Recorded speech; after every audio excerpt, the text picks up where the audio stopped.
Welcome back dear students of class 11, starting very important topic function today. Maths का एक important branch है calculus that starts from function. Function के बाद आएगा limit, फिर continuity, फिर डेरिवेटिव, फिर इंटीग्रेशन. तो ये जो फंक्शन है ये फंक्शन स्टार्ट होता है सेट एंड रिलेशन से. ठीक है, तो स्टार्ट करते हैं आज का वीडियो. देखिए a and b are two sets and R is a relation from set A to set B. ये हमने लास्ट वीडियो में डिस्कस किया था. यहाँ पे जो एलिमेंट्स है इसको क्या बोलते हैं, डोमेन. यहाँ पे जो इमेज है इसको हम क्या बोलते हैं, रेंज. ये जो इमेज है ये इसको बोलेंगे रेंज सेट, और ये है डोमेन. जो प्री इमेज है उसको बोलते हैं डोमेन, और ये जो फुल सेट B है इसको बोलते हैं कोडोमेन. ये हमने लास्ट वीडियो में समझा था रिलेशन में.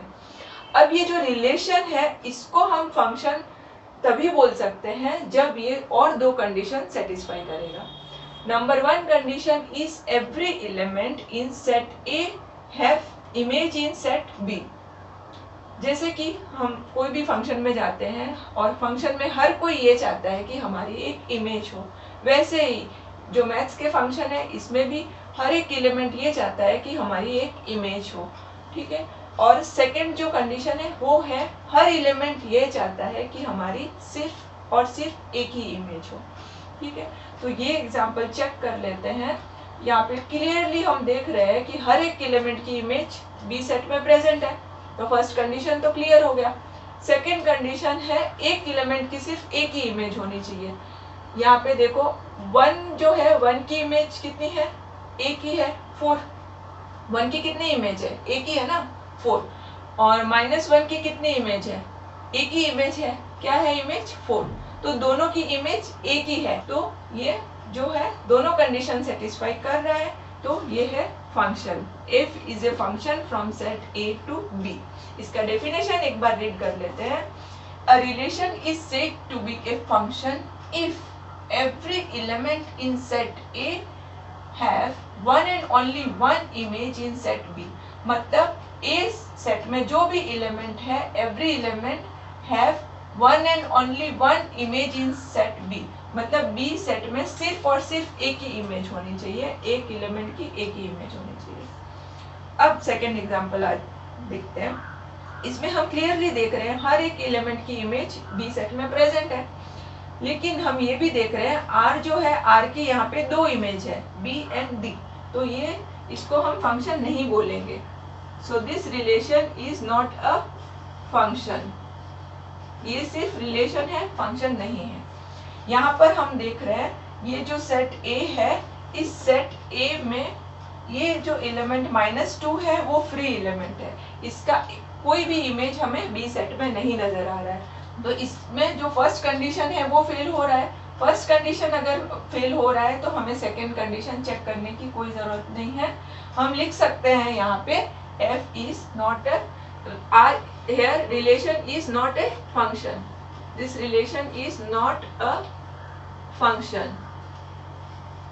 दो कंडीशन है ना, दोनों में से अगर एक भी कंडीशन फेल हो गया तो वो फेल है, मतलब ये रिलेशन फंक्शन नहीं है. अब हम कार्टेशियन प्रोडक्ट में फंक्शन कैसे फाइंड करते हैं वो देखते हैं, फिर हम सम्स भी सॉल्व करेंगे. देखो कार्टेशियन प्रोडक्ट पे बेस हमारा क्वेश्चन है with sets of ordered pairs. मतलब ये जो लिखे हैं ये सब ऑर्डर्ड पेयर्स है. Represent functions from set A to set B. Justify. ये सेट A है और ये सेट B है. तो फंक्शन के लिए हमें क्या देखना है, सेट A के जो एलिमेंट्स है सारे एलिमेंट्स के इमेज B सेट में प्रेजेंट होना चाहिए, और ये जो एलिमेंट्स है इनके हर एक एलिमेंट का सिर्फ एक ही इमेज होना चाहिए. तो यहाँ पे ये जो क्वेश्चन है इसमें 1 3 2 4 2 सबके इमेज तो है. फर्स्ट कंडीशन सेटिस्फाई हो रहा है, लेकिन जो सेकेंड कंडीशन है वो यहाँ पे नहीं सेटिस्फाई हो रहा है. यू कैन सी 2 का इमेज है यहाँ पे -1 और यहाँ पे है 2. इसका मतलब 2 के यहाँ पे दो इमेज है, एक है -1 एक है 2. तो ये जो सेकंड कंडीशन है वो फेल हो रही है. एक एलिमेंट का सिर्फ एक ही इमेज होना चाहिए था, लेकिन यहाँ पे दो है, तो ये फंक्शन नहीं है. तो यहाँ पे हम आंसर में लिखेंगे it is not a function. because here element 2 have 2 images in set B. ये एक एलिमेंट के यहाँ पे 2 एलिमेंट इमेज प्रेजेंट है. क्लियर हो गया. नेक्स्ट क्वेश्चन है 1 2 2 माइनस 1 3 4. अच्छा, इसमें जो एलिमेंट्स है 1 2 3 4 है, यहाँ पे 1 2 3 एंड 4 मतलब चारों की इमेज यहाँ पे प्रेजेंट है. और इमेज जो है वो भी डिफरेंट है. एक में है 2 माइनस 1 1 3. तो इसमें दोनों कंडीशन हमारे सेटिस्फाई हो रहे हैं. Every element have image and every element have one and only one image. तो it is a function. It is a function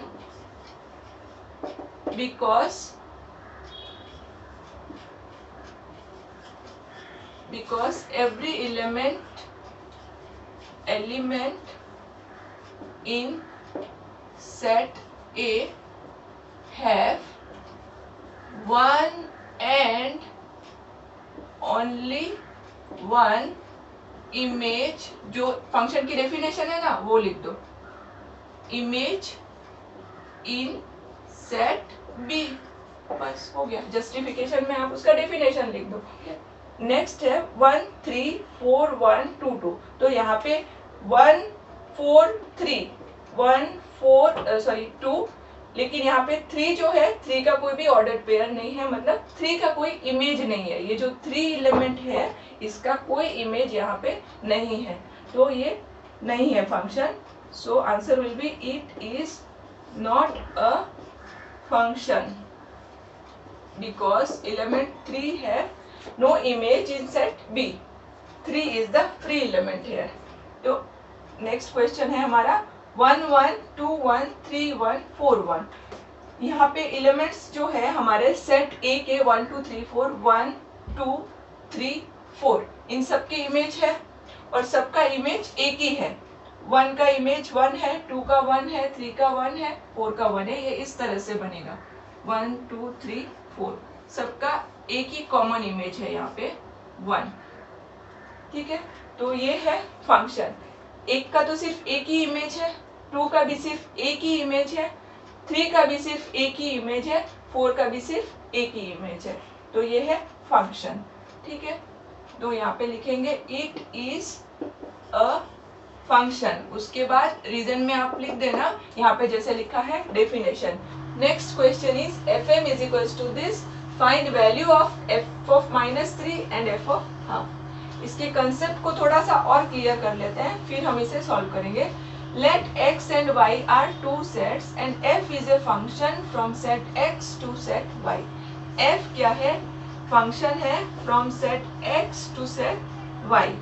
ठीक है, तो हम जो y है y को लिख सकते हैं फंक्शन ऑफ x. ठीक है, और ये जो स्मॉल x क्या है? ये स्मॉल x कैपिटल x का ही एक एलिमेंट है. यहाँ पे एक एलिमेंट है x. ठीक है, वैसे ही अगर m एलिमेंट है सपोज, तो यहाँ पे हम क्या जो इमेज मिलेगा वो क्या होगा? f of m. x का इमेज होगा उसको क्या लिखेंगे? f of x. m का इमेज होगा उसको लिखेंगे f ऑफ m.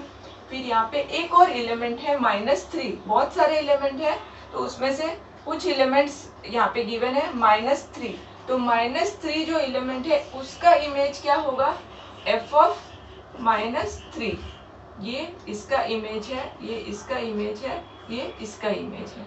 ठीक है, मतलब हमें जो भी डोमेन सेट में जो भी नंबर दिए हैं उसके इमेज हमें रेंज सेट में मिलेंगे, क्योंकि ये फंक्शन है. फंक्शन है तो इमेज मिलेगा और सिर्फ एक एलिमेंट का सिर्फ एक ही इमेज मिलेगा. ठीक है, तो इसको हम सॉल्व करने के लिए अब -3 पुट कर देते हैं. तो -3 स्क्वायर 3 इंटू -3 प्लस 1. -3 का स्क्वायर होता है 9, minus into minus is plus 3 into 3 9 plus 1. 9 9 18 plus 1 is 19. तो -3 का इमेज क्या होगा यहाँ पे? 19. फिर है f ऑफ हाफ. अब हाफ पुट कर देते हैं, तो half square 3 into half plus 1 1/4 -3/2 plus 1 4 LCM 1 minus 6 plus 4. 4 plus 1 is 5. 5 minus 6 is minus 1 divided by 4.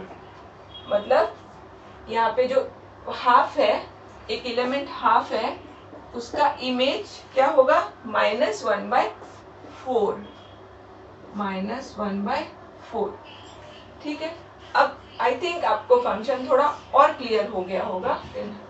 Last but most important question, fx is equals to this if values of x are this, then we have to find of the values of f of -4, f of -3, f of 1 and f of 5. तो ये जो interval है ये हमें पहले समझना होगा. Number line आपने पढ़ा है, ये 0, यहाँ पे 1, 2, 3, 4 ऐसे वैल्यूज होते हैं. यहाँ पे -1, -2, -3, -4 एंड सो ऑन, है ना. यहाँ पे -इन्फिनिटी और यहाँ पे आगे जाएंगे तो हमें मिल जाएगा +इन्फिनिटी, है ना. अब यहाँ पे लिखा है x is less than is equals to -3. Less than is equals to -3 मतलब -3, -4, -5, -6 कोई भी वैल्यू के लिए हमें fx का ये वाला वैल्यू लेना है. ठीक है. कौन कौन सा वैल्यू एक बार शॉर्ट में लिख देती हूँ. -3, -4, -5 या फिर इसके बीच का भी वैल्यू हो सकता है क्योंकि ये नंबर लाइन है. फ्रैक्शन में भी हो सकता है, -5.5 भी हो सकता है, -4.7 भी हो सकता है, -3.3 भी हो सकता है. मतलब यहाँ पे -3 को लेकर के यहाँ पे नंबर लाइन में जो भी वैल्यूज है सबके लिए हमें ये इंटरवल यूज करना है. फिर नेक्स्ट लिखा है -3 to 3 मतलब -3 से ग्रेटर. -3 को नहीं लेना है, -3 को छोड़ के 3 तक ये जो है एक्सक्लूडिंग 3. इस बार 3 को -3 एंड 3 को छोड़ना है. तो कौन कौन से वैल्यूज लेंगे हम?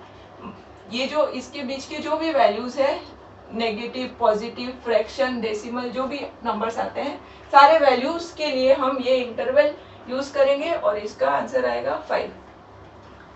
फिर उसके बाद है x greater than equals to 3 मतलब ग्रेटर देन इक्वल्स टू 3 मतलब इस बार हम 3 को लेंगे, 3 को इंक्लूड करेंगे और 3 से ग्रेटर जो भी नंबर्स है, पॉजिटिव जो भी नंबर्स है 3 से ग्रेटर मतलब 3.5, 3.6, 4, 5, 5.6, 5.10 जो भी नंबर्स है अप टू +इन्फिनिटी तक, हर एक नंबर के लिए ये जो इंटरवल है x greater than equals to 3 का जो वैल्यू x² है उसको हम ले सकते हैं. ठीक है. मैंने आपको डिटेल में पूरा अभी एक्सप्लेन कर दिया है. अब आपके पास आपके सामने जो भी नंबर्स आएंगे आप इजीली इसका वैल्यू फाइंड कर सकते हैं. जैसे कि यहाँ पे f of -4 कहाँ पे आ रहा है? फर्स्ट इंटरवल में आ रहा है ना. ये -4 वाला है तो ये हम f-4 के लिए ये लेंगे.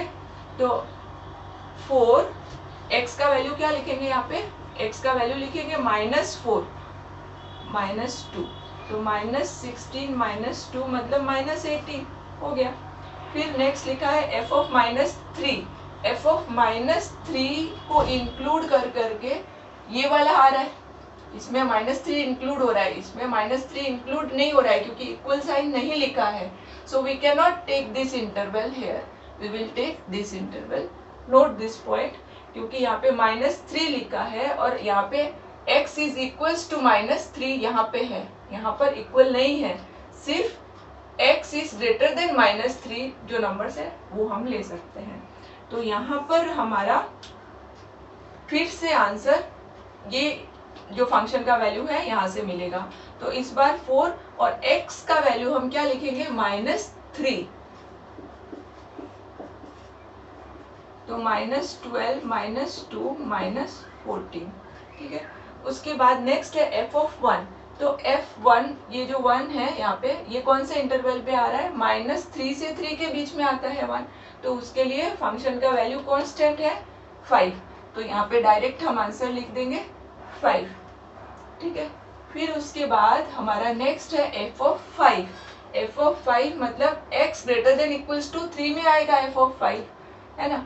ये जो 3 से ग्रेटर वैल्यूज है ये इंटरवल है, इसी में तो आएगा 5. तो इस इसमें हम fx का वैल्यू लेंगे x स्क्वायर, मतलब यहाँ पे 5 स्क्वायर हो जाएगा। यहाँ पे x का वैल्यू क्या है 5 है, तो यहाँ पे x का वैल्यू जो है हम 5 पुट करेंगे इसमें, तो ये होगा 5 स्क्वायर मतलब 25। ठीक है, तो हमें यहाँ जो है इंटरवल मिलेगा, इंटरवल के हिसाब से हम ये जो क्वेश्चन है उसको सॉल्व कर सकते हैं। तो आप ट्राई कीजिए इंटरवल पे फोकस करके समझने की। इंटरवल जब समझ में आ जाएगा आपको, फिर आपको ये वैल्यूज कौन से fx में पुट करना है वो भी समझ आ जाएगा, और पुट करने के बाद तो बहुत